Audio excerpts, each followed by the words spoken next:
Srinivas sir, మీరే చెప్పాలి. నమస్తే అండి. అంటే ఇక్కడ ఒకవైపు రూల్స్ ఉన్నాయి, అక్కడ కేంద్రం వాటా ఉంది, రాష్ట్రం వాటా ఉంది. 49% కేంద్ర బొగ్గనుల శాఖకు సంబంధించి ఉంది, రాష్ట్రానికి సంబంధించి 51%.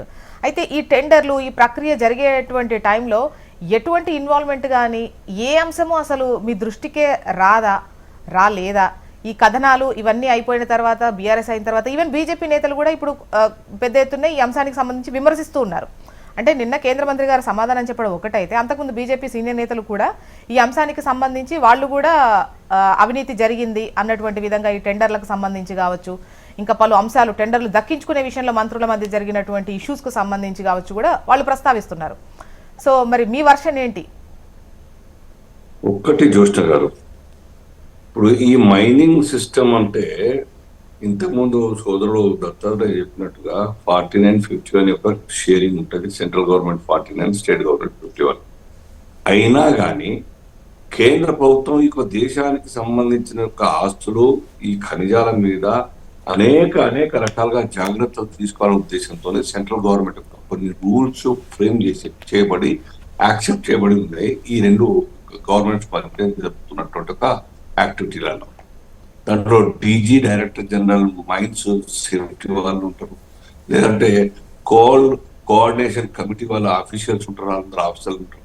వీళ్ళందరూ కూడా ఇన్వాల్వ్మెంట్ ఎప్పటికప్పుడు చూస్తూ ఉంటారు. సైట్ విజిట్ అని మొదటి నుంచి కూడా ఉన్నది, కానీ సెల్ఫ్ అఫిడవిట్ తోని సైట్ విజిట్ మేము చేసింది ఉన్నది ఇంతకుముందు. ఎస్ వీ కెన్ అని చెప్పేసి ఆ సెల్ఫ్ అఫిడవిట్ తో కూడా సైట్ విజిట్ యొక్క ప్రామాణికత ఇచ్చుకోవచ్చు. కానీ ఇక్కడ ఎక్కడ కూడాను యూనియన్ గవర్నమెంట్ సంబంధించినటువంటి ఆఫీషియల్స్ యొక్క ఇన్వాల్వ్మెంట్ ఎక్కడ కూడా లేదు. చూడండి, ఎక్కడన్నా వచ్చిందా? సోమోటోగా రాష్ట్ర ప్రభుత్వం డిసైడ్ చేసింది, సోమోటోగానే రద్దు చేసింది. సీఎం గారికి తెలియకుండా డిప్యూటీ సీఎం గారు ప్రెస్ మీట్ పెట్టినారు. కారణం ఏంది? ఎట్లా బయటపడ్డది అంతా?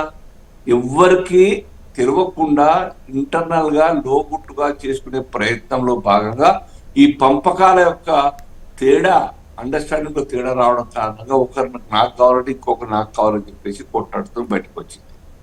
దీంట్లో ఏంటంటే ఒక్కసారి టెండర్ ఏంటంటే 25 సంవత్సరాల కాలం పాటు ఒక టెండర్ ఉంటుంది.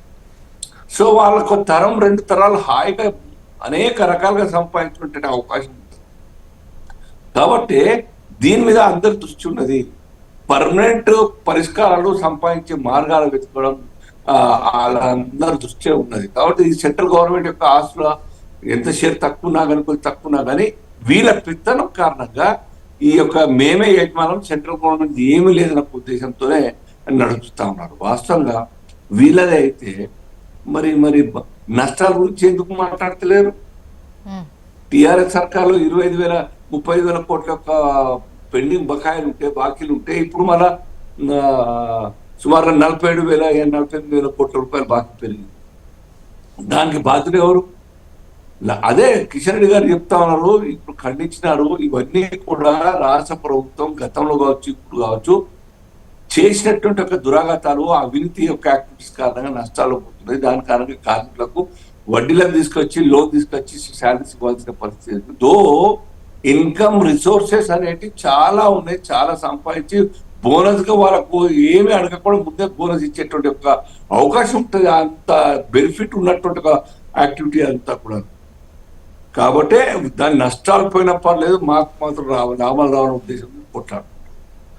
నాకు తెలిసి ఒక రిసోర్స్ డిప్యూటీ సీఎం గారు చొరవ తీసుకొని మీటింగ్ పెట్టేసి క్లోజ్ చేసి దాన్ని మేము మాట్లాడారు. సీఎం గారు మాట్లాడారు, సీఎం గారు ఖండించారు కదా. మరి ఇప్పుడు ఇంతకుముందు చెప్పినట్టుగా 6 ఇంకా లైవ్ లో ఉన్నాయి, ఇంకా డిస్పోజ్ కాలేదంట టెండర్ ప్రక్రియ. ఒకటి మాత్రమే 9 బ్లాక్ మొత్తం బ్లాక్ చేసినారు, క్యాన్సిల్ చేసినారు. మరి మిగతా వాటి మీద జవాబు ఇవ్వాలి కదా. మీరు నిజంగా కూడా ట్రాన్స్పరెంట్ అడ్మినిస్ట్రేషన్ గవర్నెన్స్ నడపాలనుకున్నప్పుడు జస్ట్ ప్రజల ముందర పెట్టండి. మీరు ఇప్పుడు సిబిఐ ఎంక్వైరీ కోసం పట్టుబడుతున్న క్రమంలో సిబిఐ ఎంక్వైరీ ఓకే అంటున్నారు, బట్ రాష్ట్ర ప్రభుత్వం కోరితే సిబిఐ ఎంక్వైరీకి ఓకే అని చెప్తున్నారు. ఇక్కడ ఆరోపణ వస్తోంది ప్రభుత్వానికి సంబంధించి, ఇందులో కేంద్రానికి సంబంధించిన వాటా కూడా ఉంది. సో మరి రాష్ట్ర ప్రభుత్వం ఎట్లా అనుమతి ఇస్తుందని అనుకుంటున్నారా? నేను అదే మేము జనరల్ గా CBI enters when state government invites. ఆ రాష్ట్ర ప్రభుత్వం ఇన్వైట్ చేయందే కోరందే సిబిఐ రాదు. కాబట్టి ఇక్కడ రాష్ట్ర ప్రభుత్వం పెత్తనం నడుపుతా ఉన్నది 51% అని చెప్పేసి నేచురల్ గా సిబిఐకి ఎంక్వైరీ కోసం వాళ్ళు కోరరు. ఎందుకంటే జరిగేటువంటి అనేక రకాలు అక్రమాలు జరుగుతా ఉన్నాయి. నష్టాలు పోవడానికి కారణం ఇక్కడ పెత్తనంతోనే ఇవన్నీ నడుస్తా ఉన్నాయి. ఇక్కడ ఒక రాష్ట్ర ప్రభుత్వం లాస్ట్ టైం గవర్నమెంట్ అంతే, ఈ సంవత్సరం శ్రీనివాస్ సార్, ఒకవేళ యాక్సెస్ ఇవ్వలేదు రాష్ట్ర ప్రభుత్వం, కోర్టు ద్వారా కూడా యాక్సెస్ తెచ్చుకునే ఛాన్స్ ఉంటుంది. అండ్ దట్టు ఇందులో కేంద్ర గనుల శాఖకు సంబంధించి 49% వాటా కూడా ఉంది. ఈ క్రమంలో ఇటువంటి అవినీతి జరుగుతోంది అన్నటువంటి ఇనిషియేషన్ సెంట్రల్ నుంచి వచ్చే ఛాన్సెస్ ఉండవా? అసలు మార్గమే లేదా? డెఫినెట్ గా అంత అయితే ఎవరైనా కానీ ఆయన individual also can file SLPH, problem లేదు దాంట్లో. ఇప్పుడు దేశం యొక్క ఆస్తులు నష్టపోతా ఉంటే ఎవరైనా ఆపచ్చు. అనేక సందర్భాలు ఆపిన యొక్క ఉదంతాలు ఉన్నాయి. వేరే కాంట్రాక్ట్స్ వేరే టెండర్స్ ప్రక్రియలో అక్రమాలు జరుగుతున్నాయి అని మనం ఉంటే దాని యొక్క ఆధారాల మీద ఆగినటువంటి ఒక ఉదంతాలు ఉన్నాయి. సో బీజేపీ కూడా డిమాండ్ చేస్తా ఉన్నది ట్రాన్స్పరెంట్ అడ్మినిస్ట్రేషన్ జరగాలి, టెండర్ ప్రక్రియ జరగాలి.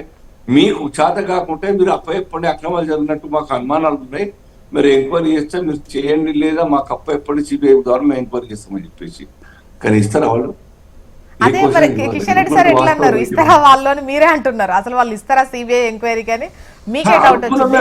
రాష్ట్ర ప్రభుత్వం ఇస్తే మేము చేస్తామంటున్నారు, అంటే ఇవ్వరు కాబట్టే ఎంక్వైరీ చేస్తామన్నట్ట, లేకపోతే ఏమర్థం చేసుకోవాలి? లేదా ఇవ్వాలని కోరుతున్నాం, డిమాండ్ చేస్తున్నాం, మాకు ఇస్తే మేము ఎంక్వైరీ చేసి వాస్తవాలు బయటకు తీస్తామని చెప్తున్నాం. ఏమమ్మా ఉన్న కాళేశ్వరం మీద ఇప్పటి వరకు దిక్కుమొక్కు లేదు కదా సార్. ఎవరు మాట్లాడుతున్నారు? నేను కాంగ్రెస్ పార్టీ నుంచి వెంకట సార్ గారు. ఓకే, మళ్ళీ కాళేశ్వరం వైపు వెళ్తే అరే మీరు 2 సంవత్సరాలు పెట్టుకొని ఏం చేస్తారు? ఆ గోష్ కమిటీ మొత్తంగా కూడా గోష్ కమిషన్ మొత్తం కూడా ఇప్పుడు అరటి తొక్క ఒలిచి అరటి పండు చేతికి ఇచ్చినా కూడా తినడానికి మీకు ఏం ఇబ్బంది సార్? చెప్దాం అనుకుంటున్నా, ఈ ఇన్వెస్టిగేషన్ మీరు చేసినటువంటి విచారణకు సంబంధించి ఆ ప్రాతిపదికన ఈవెన్ కోర్టుకు వెళ్తే కూడా, అంటే సిబిఐ ఎంక్వైరీకి సంబంధించి ఇచ్చేటువంటి విషయంలో కోర్టు కూడా ఒప్పుకోలేదు. సెంట్రల్ ఇచ్చినటువంటి నివేదిక ప్రకారమే, డ్యామ్ సేఫ్టీ అథారిటీ ఇచ్చినటువంటి నివేదిక ప్రకారమే ఎంక్వైరీ చేసుకోండి అని చెప్పింది. ఆ విషయం మీకు తెలిసిందే కదా. సో మీరు 2 సంవత్సరాలు చేసింది ఏముందనేది కదా శ్రీనివాస్ గారు అడుగుతున్నారు. సో అటు వెళ్తే మొత్తం టాపిక్ అంతా ఇప్పుడు మళ్ళీ టాపిక్ లోకి వస్తాను. నేను టాపిక్ ఒక మాట శ్రీనివాస్ గారు కంక్లూడ్ అయ్యాక మళ్ళీ బ్రేక్ తర్వాత మళ్ళీ వాయిస్ తీసుకుంటాం. ఇది రాష్ట్ర ప్రభుత్వం చాలా అనేక సమస్యలు లోతులకు పాతాళంలో కూరుకుపోయింది.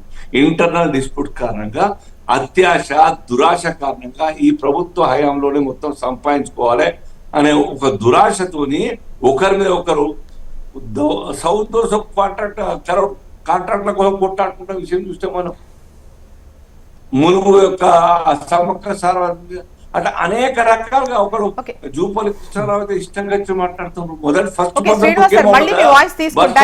ఎందుకంటే ఇప్పుడు రాష్ట్ర ప్రభుత్వం కోరితే సిబిఐ ఎంక్వైరీ వేస్తాము అని చెప్పేసి అనడం అనేది మళ్ళీ మీ మాటలలోనే తెలుస్తోంది. అసలు ఎంక్వైరీకి సిబిఐ ఎంక్వైరీకి ఒప్పుకుంటారా, అసలు ఇస్తారా అన్నటువంటిది, అంటే ఇవ్వరని తెలిసే ఇస్తే చేస్తామంటున్నారా అనేది